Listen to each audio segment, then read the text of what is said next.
So in the first 2 years of my sobriety, the Most Excellent Way was pivotal in pouring life into me.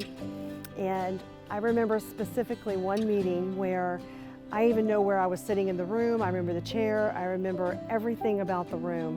And the leader read a scripture verse. And I said, wait, whoa, whoa, can you read that again, please? And when she read it a second time, I looked it up in my Bible. And instantly, I said, Lord, you're going to heal my hurts, but you're going to use my story. I said, yes, I am. And so Genesis 50:20 is that verse, and it's where Joseph is speaking to his brothers.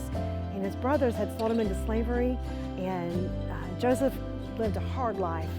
And not once in Scripture does it say, he says, well, God, what about me? Joseph persisted.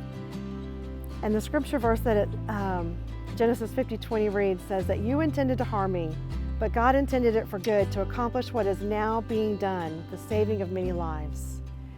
I don't know what your story is, but you have a story. God can use it for good. Are you going to let him tell your story? Don't waste a hurt. Don't waste your hurt. Let God use that story. One of the things I've learned the most in my faith walk is learning to become vulnerable, especially in the last 2 years. The more vulnerable that I become, the more courage it takes. It takes courage to expose your heart. It takes courage to be real. It takes vulnerability for God to mold and to make you who he intended you to be. When I think about my past and I think, God, how can you use me? He said, my plan for you was long before you were ever born. I'm just bringing it into fruition now.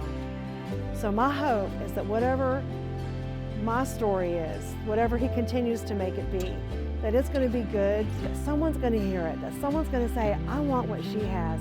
I'm ready to surrender my life. If God can save her, a drunk, an idolatress, a liar, a thief, then he can save me.